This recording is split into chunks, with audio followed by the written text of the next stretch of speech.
नमस्कार, स्वागत है आप सभी का। मैं हूं आपके साथ कुमार कुणाल धीरज। आप देख रहे हैं मुद्दा में आज बातचीत करेंगे यूपी के सियासी रण की। क्या बीजेपी के पास समाजवादी पार्टी के पीडीए की काट है? इस सवाल के जवाब को भी टटोलने की कोशिश करेंगे। उत्तर प्रदेश में सभी राजनीतिक दल 2027 के विधानसभा चुनाव के लिए रणनीति बनाने में जुटे हुए हैं। समाजवादी पार्टी पिछड़ा, दलित और अल्पसंख्यक या कॉमनली सेड पीडीए के फॉर्मूले पर आगे बढ़ रही है, जबकि भारतीय जनता पार्टी योगी आदित्यनाथ सरकार के कामकाज और हिंदुत्व के सहारे चुनाव जीतने की कोशिश कर रही है। बीजेपी ने हाल में अहिल्याबाई होलकर की जयंती मनाने के लिए उन इलाकों का खासतौर पर चयन किया जहां पर पाल, बघेल, गडेरिया जाति की आबादी अधिक है। इसके अलावा सुभासपा के साथ मिलकर राजभर जाति को साधने की भी कोशिश की जा रही है। सुभासपा 10 जून को बहराइच में महाराजा सुहेलदेव राजभर का विजय दिवस मनाने जा रही है, जिसमें योगी आदित्यनाथ मुख्य अतिथि होंगे। सुभासपा की राजनीति राजभर जाति के आसपास होती है। ओबीसी में आने वाली इस जाति के वोट यूपी के पूर्वांचल के जिलों में अच्छे खासे हैं। बीजेपी सुभासपा के जरिए राजभरों को साधने की कोशिश कर रही है और इसी के सहारे बीजेपी हिंदू वोटों के ध्रुवीकरण की भी कोशिश कर रही है। बीजेपी की इस रणनीति के पीछे का उद्देश्य हिंदू वोटों के ध्रुवीकरण के साथ साथ राजभर और पाल, बघेल, गडेरिया जैसी जातियों को साधना है। इससे पहले बीजेपी ने अलीगढ़ में राजकीय विश्वविद्यालय का नाम राजा महेंद्र प्रताप सिंह के नाम पर रखा था, जिससे जाट समुदाय को साधने की कोशिश की गई थी। बीजेपी की इस रणनीति का फायदा उसे 2022 के विधानसभा चुनाव में मिला था, जब उसने अलीगढ़ और उसके आसपास के जिलों में सभी सीटों पर जीत दर्ज की थी। अब देखना यह है कि 2027 के विधानसभा चुनाव में बीजेपी की इस रणनीति का क्या परिणाम होता है। तो एक तरफ अहिल्याबाई होलकर जयंती मनाने की बात हो, तो वहीं दूसरी तरफ सुभासपा के ऊपर ज़्यादा वेटेज देने की बात हो। ये सारे समीकरण इस ओर इशारा कर रहे हैं कि जाति की जो फैक्टर होती है वह कतई तौर पर एटलीस्ट चुनावों में तो इग्नोर नहीं ही की जा सकती। वादे दावे सब करते हैं, लेकिन सब इसके इर्द गिर्द खेलते भी हैं।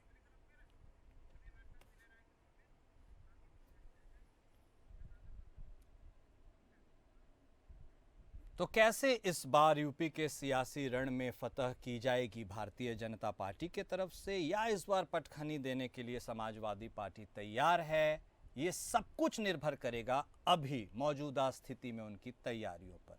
चर्चा हम जरूर करेंगे। इसकी शुरुआत करते हैं। हमारे साथ हमारे खास मेहमान जुड़ चुके हैं। हमारे साथ समाजवादी पार्टी के तरफ से बतौर प्रवक्ता पूजा मिश्रा जी जुड़ चुकी हैं। भारतीय जनता पार्टी के तरफ से बतौर नेता गुलशन आनंद साहब जुड़ चुके हैं।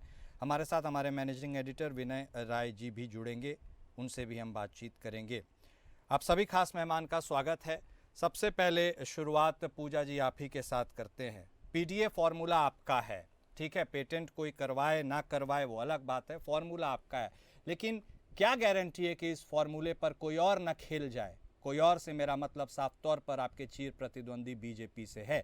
कैसे सुनिश्चित करिएगा कि आपके फॉर्मूले को वो आधार बनाकर कहीं आप ही की फसल न काट ले, आप ताकते रह जाएं, ये अभी सुनिश्चित करना जरूरी है। पूजा जी, ओपनिंग कमेंट आप ही से। आपको नमस्कार कुणाल जी, और साथी प्रवक्ताओं को मेरा नमस्कार। देखिए कुणाल जी, आपने कहा कि जो आपका नारा है पीडीए का, उसको लेकर के जो है सरकार ना आगे बढ़ जाए, बीजेपी ना आगे बढ़ जाए। अगर बढ़ना होता तो इनके मंत्री ने जो है अनाउंसमेंट किया हुआ था कि पीडीए की तर्ज पर हम डीपीए रैली निकालेंगे। क्या निकाला? नहीं निकाला। ये पीडीए को लेकर के आगे बढ़ ही नहीं सकते हैं, क्योंकि ये पीडीए विरोधी है। ये पीडीए विरोधी इसलिए है, आप बताइए कि जयंती मना रहे हैं कि हम यहाँ जयंती मनाएंगे, इनकी जयंती में महापुरुषों की जयंती मनाइए, अच्छी बात है, पर जहाँ पे पीडीए की बात आ रही है तो उनके अधिकारों को तो दीजिए। आप लगातार उठा करके देखिए तो उनके अधिकारों का हनन हुए जा रहा है। उनको 69,000 की भर्ती हो, शिक्षक भर्ती हो, आप कहीं पे भी चले जाएंगे तो जो एससी ओबीसी के लिए रिजर्व सीटें हैं उनको एमपी छोड़ दिया जाता है। हालांकि किसके साथ में हुई 69,000 भर्ती में? ये पीडीए के लोग ही तो थे जिनके अधिकारों का हनन हुआ। और किसका हनन हुआ था? आप उनके अधिकार को नहीं दोगे। जो उत्तर प्रदेश में आप देख रहे हैं, घोड़ी चढ़ने पे पीट दिया जा रहा है। अगर आप दरवाजे से निकल रहे हैं, चप्पल पहन के, आप सोचिए कि हम जो है किस एरा में रह रहे हैं, पर उत्तर प्रदेश में ये सरकार कितनी पीडीए विरोधी है कि यहाँ पे मनोबल कितना बढ़ा हुआ है गुंडों का कि आप अगर उनके दरवाजों से जो है निकल रहे हैं और आपने चप्पल पहन रखा हुआ है, तो आपको पता होगा उत्तर प्रदेश की खबर है कि ठाकुर के दरवाजे से निकल रही थी जो है ऐसे समाज के लोग, उन्होंने चप्पल पहन रखा था, इसलिए उनको पीटा गया और पुलिस एफआईआर दर्ज नहीं कर रही। उनको एफआईआर दर्ज कराने के लिए पूरे एक दिन तक प्रोटेस्ट करना पड़ गया सड़क पर कि एफआईआर दर्ज हो। तो आप सोचिए कि पीडीए का समर्थक कितना है। ये पीडीए को लेकर के आगे बढ़ते तो फिर तो क्या ही बात थी, ये तो अच्छी बात होती, भाई सरकार में है, इनके पास में जो है अधिकार है, इनके पास में जो है पावर भी है कि उनका उत्थान कर सकते हैं।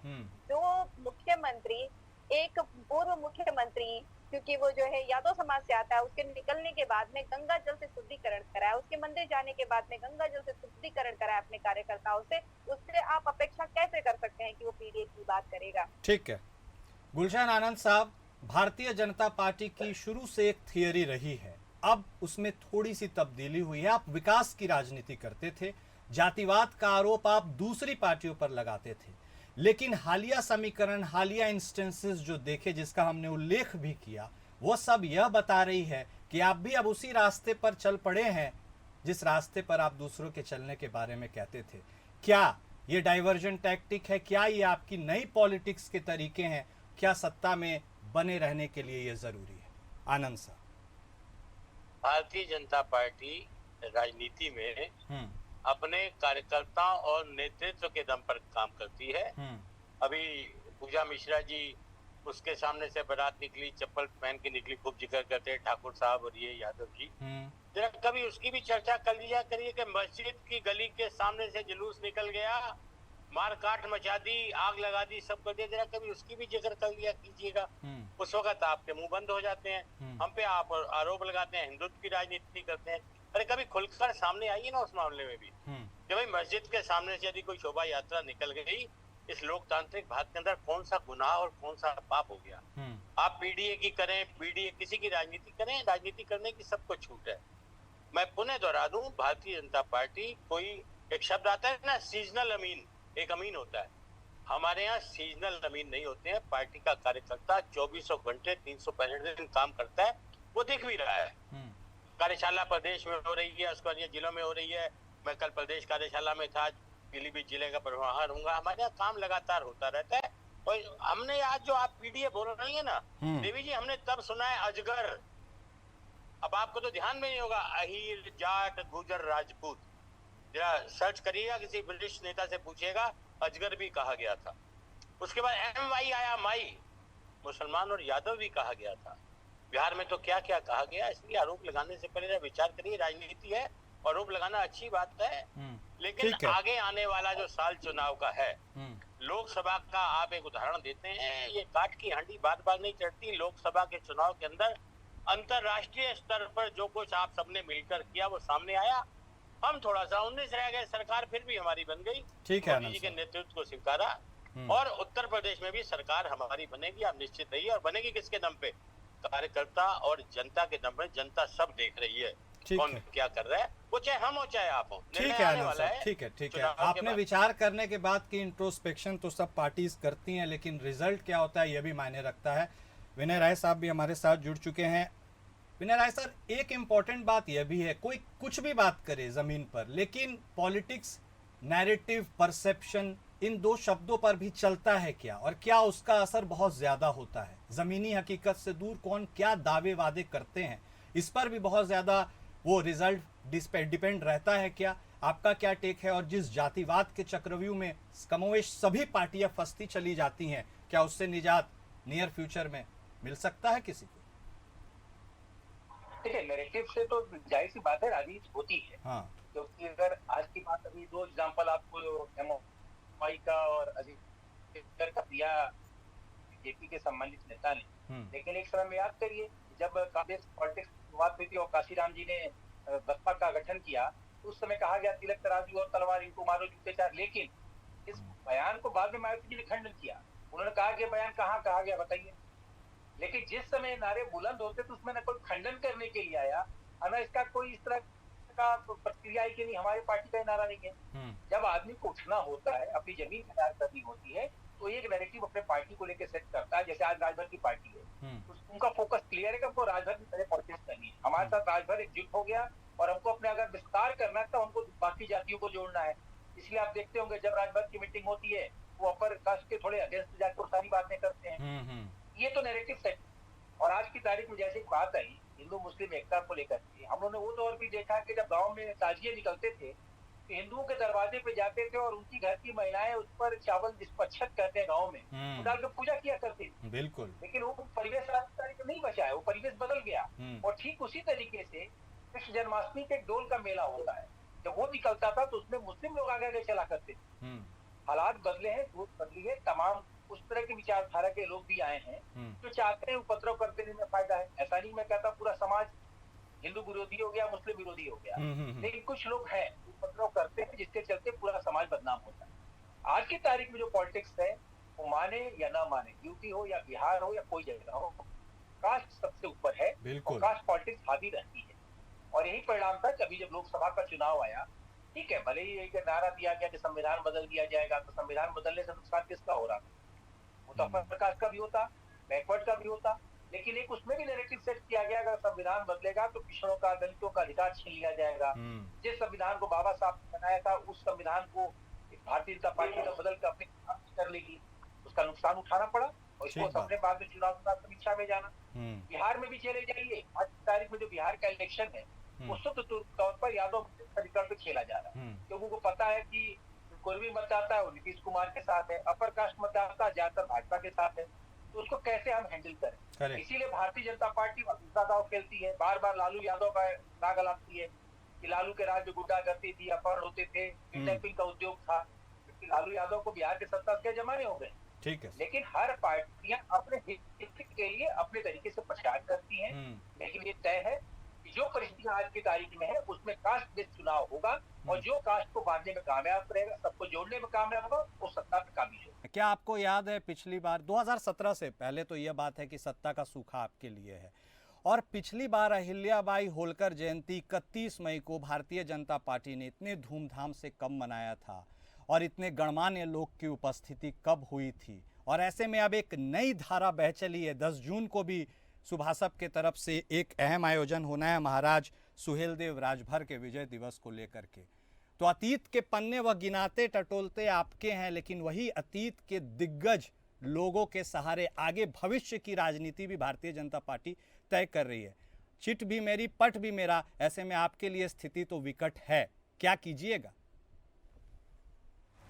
कुणाल जी, अभी जो भाजपा के नेता ने एक बड़ी अच्छी बात कही कि ये जनता है और जनता जो है सबको देख रही है, तो यही बड़ी अच्छी बात है कि जनता जो है सबको देख रही है। मैंने पहले भी कहा कि अगर आप महापुरुषों की जो है जन्मतिथि मनाते हैं, अच्छी बात है, मनाइए, पर उसका आशय ये निकल करके नहीं आ जा रहा है कि वो समाज के लोग आपके साथ में खड़े हो जाएंगे। जनता ये देख रही है कि आप उनके लिए कार्य कैसे कर रहे हैं। अभी तो आप फिर से जो है प्राण प्रतिष्ठा करने जा रहे हैं 5 तारीख को भगवान श्री राम जी का अयोध्या में, क्योंकि जो है अगर हिंदू मान्यताओं के अनुसार देखा जाए तो किसी भी मूर्ति में प्राण प्रतिष्ठा सिर्फ एक ही बार होती है, दोबारा नहीं होती है अगर जो है प्राण प्रतिष्ठा चर्चा करें। पर आप राजनीति के लिए जो कर रहे हैं वो जनता देखती है। मैं फिर कहूंगी, अभी उन्होंने बोला कि जो है MY फैक्टर, अजगर, जो भी बातें कही, पर वर्तमान में जो देखने को मिल रहा है कुणाल जी, वर्तमान ये है कि वर्तमान में जो पीढ़ी है उनके अधिकारों का हनन हो रहा है। उत्तर प्रदेश में अगर महिला प्रधान हो जाती है और अगर वो ऐसे समुदाय से आती है तो पंचायत में जब जाती है तो उसे कहा जाता है आप अपनी कुर्सी लेकर के आकर बैठिए।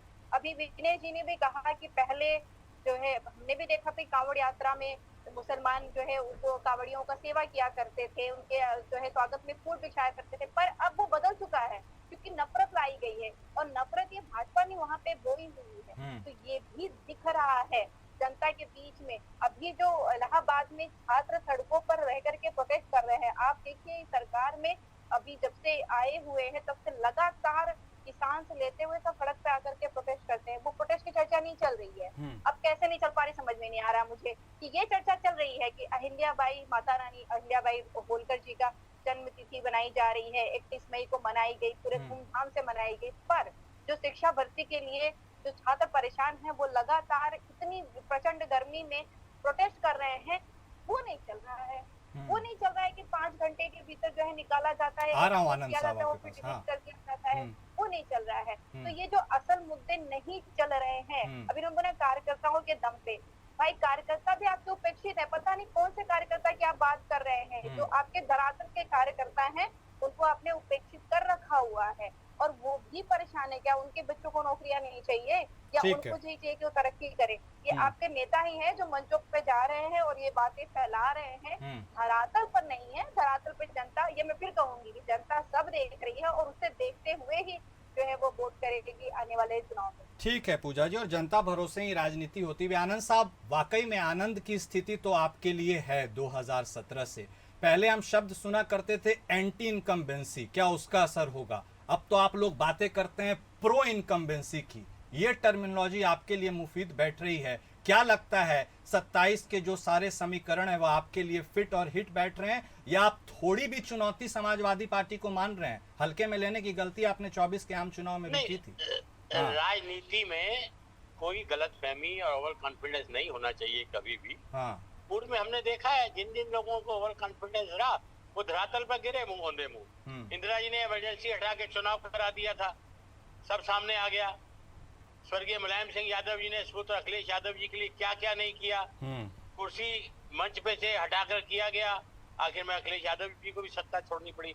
जिन कार्यकर्ताओं का बात पूजा मिश्रा जी कर रही है ना, हमारे कार्यकर्ता अपने परिवार के बच्चों उनके लिए राजनीति नहीं करता है, नौकरी उनको भी चाहिए, पर हमारे कार्यकर्ता को ये सिखाया जाता है तुम ये सोचो तुमने क्या दिया, ये मत सोचो कि हमें क्या मिला।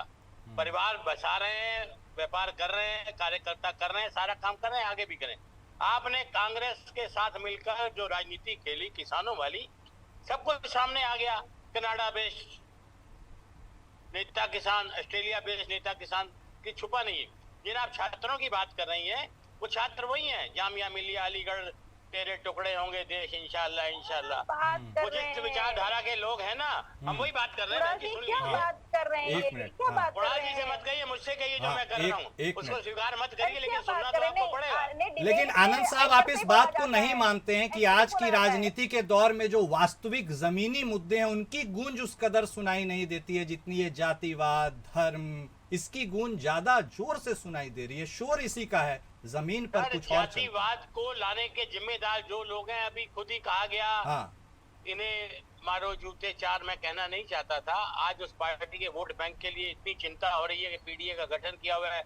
मायावती जी का वोट बैंक समझ चुका है कि कांग्रेस और सपा ने धोखा देकर हमें इस लायक नहीं रखा कि हम समाज में खड़े हो सके। आज उनका मन बदल गया है, आज वो राष्ट्रीय पार्टी के साथ हैं। आज उनको भी हिंदुत्व की बात करने में कोई परेशानी नहीं है, कोई जूते चार मारने वाली बात नहीं कह सकता। काशी राम जी के समय में ये बयान था, मायावती जी ने खंडन किया, ठीक है, खंडन किया, आपका स्वागत है। लेकिन पीडीए के दम पर मैं एक बात कहना चाहूंगा, मेरी सुन ले 10 सेकंड। बोलिए। जरा अपनी बिरादरी के नाम पर टिकट ले आइए, आपका स्वागत है। जरा उसी बिरादरी के वोट बैंक से चुनाव जीत कर भी दिखाइए ना।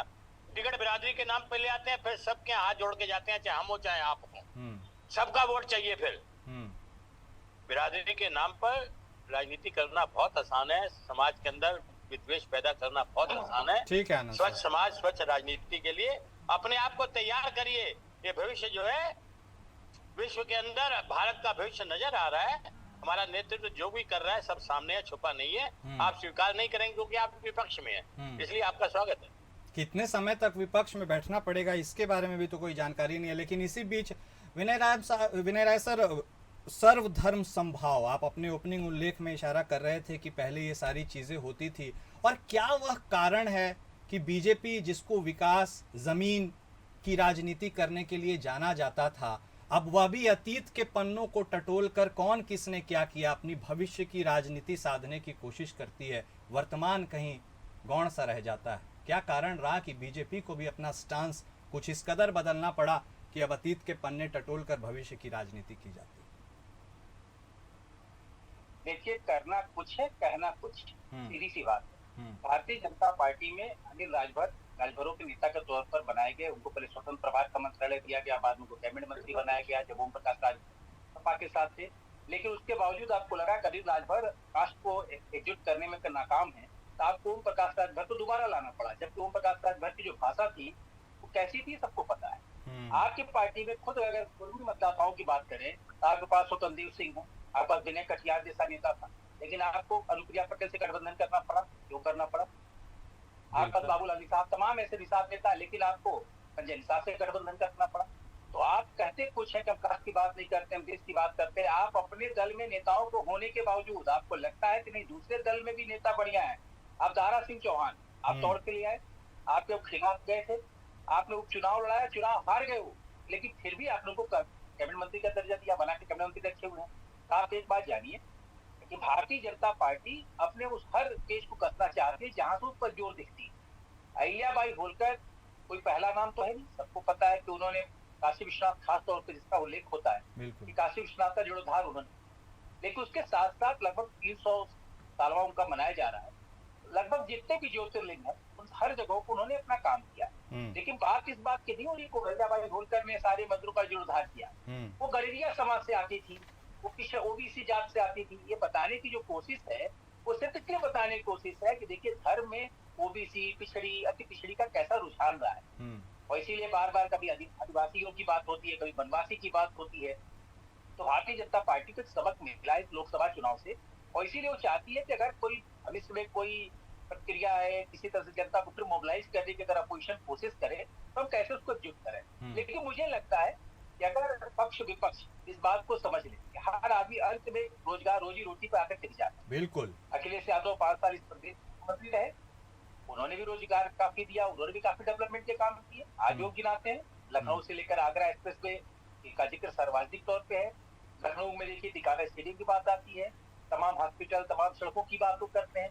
लेकिन जब मुद्दा चुनाव का आता है तो आप कास्ट दे तो पीडीए भी क्यों चले जाते हैं? हमें लगता है कि नौजवान वो भी है, उनकी उम्र भी 52 साल के आसपास की है, वो विकास को फोकस करें और ये बताने की कोशिश करें कि वो सबको लेके चलना चाहते हैं, लेकिन उनके से भी गलती होती है। अभी शहीद हुए पुलवामा में, अब किसी ने पूछा कि आप कानपुर जाएंगे कि नहीं, तो उन्होंने कहा मैं उनको नहीं जानता हूँ। अरे भाई, अगर कोई प्रदेश का मुख्यमंत्री रहा है तो सबको जाने का कभी इतना व्यक्त कर नहीं जाएगा क्या? प्रधानमंत्री जी जानते थे क्या चकेरी एयरपोर्ट तो परिवार को बुलाकर मिले? तो ये कई बार राजनीतिक जो गलतियां होती है ना वो तो नुकसान कर जाती है, और इसीलिए कहा गया है बड़े बड़े जो नेता होते हैं ना वो गलत बयान करने के लिए या एक्सपेरिमेंट करने के लिए सेकंड लाइन रखते हैं कि कुछ गलती हो जाए तो ठीक है उसके सर फोड़ दो, अच्छा हो जाए तो मैं तो हूँ ही। लेकिन मुझे लगता है समाजवादी एक कमी इस बार है कि जो अच्छा बोल रहा है वो भी अखिलेश यादव को, जो बुरा बोल रहा है वो भी अखिलेश यादव। बिल्कुल सही कहा। इसमें अब अपोजिशन है उनको तय करना पड़ेगा कि कम से कम जो प्रवक्ताओं की लिस्ट है या नेताओं की लिस्ट है उसमें कुछ ऐसा तैयार करें जैसे मुलायम सिंह करते थे। कुर्मियों के खिलाफ बोल रहा है तो बेनी प्रसाद वर्मा, मुसलमानों के खिलाफ बोल रहा है तो आजम खान, ठाकुरों के खिलाफ बोल रहा है अमर सिंह। ठीक कह रहे हैं सर। अगर ओवरऑल कुछ गलती होगी तो शिवपाल सिंह यादव। आपको एक लीडरशिप डेवलप करना पड़ेगा, तब जाके पार्टी आगे बढ़ती है। और भारतीय जनता पार्टी कमोबेश आप देखिए अध्यक्ष उनका, राष्ट्रीय अध्यक्ष उनका, उनका संगठन महामंत्री, उनके मंत्री वो इस तरह से एक्टिवेट करके रखते हैं कि कहीं कोई बात हो तो अपने सर पे बात लाए, उस पर कार्रवाई कर दो या उसको डांट लगा दो, अपना काम हो जाए। बिल्कुल सही। तो राजनीतिक मैदान है, आपको जा रहा है, आपको तय करना है मुद्दे पर आप लड़ेंगे, कैसे लड़ेंगे। लेकिन डेवलपमेंट अगर मुख्य मुद्दा होगा तो देश का भी भला होगा, प्रदेश का। एब्सोल्युटली सर, और यही तो लोकतंत्र की खूबसूरती, जनता की भी जीत इसी में होती है कि सत्ता पक्ष जितना मजबूत हो विपक्ष भी उतना मजबूत हो, तब उनकी बातों को धार भी मिलती है। और आपने जिस डेवलपमेंट के बारे में कहा, एक बहुत बेहतरीन लाइन है, भूखे पेट भजन ना होए गोपाला, ले ले अपनी कंठी माला। सब कुछ उस भूख के आगे बेबस और लाचार नजर आता है, तो जमीन की हकीकत देखने की सबको जरूरत है। बहुत शुक्रिया आप सभी खास मेहमान का हमारे साथ जुड़ने के लिए, अपना वक्त देने के लिए, अपने विचार रखने के लिए। तो देखिए 27 में भी वक्त है, लेकिन क्या यह वक्त इतना ज्यादा है कि वह तैयारी करने के लिए वक्त दे पाए उन पार्टियों को, तमाम वो पार्टियों को जो अपना अपना परचम लहराना चाहती है, और जनता के मन में विश्वास कौन बना पाता है, फिर से उस गद्दी का रास्ता कौन तय करता है, यह भी देखना दिलचस्प होगा। फिलहाल मुद्दा में आज बस इतना ही। नमस्कार।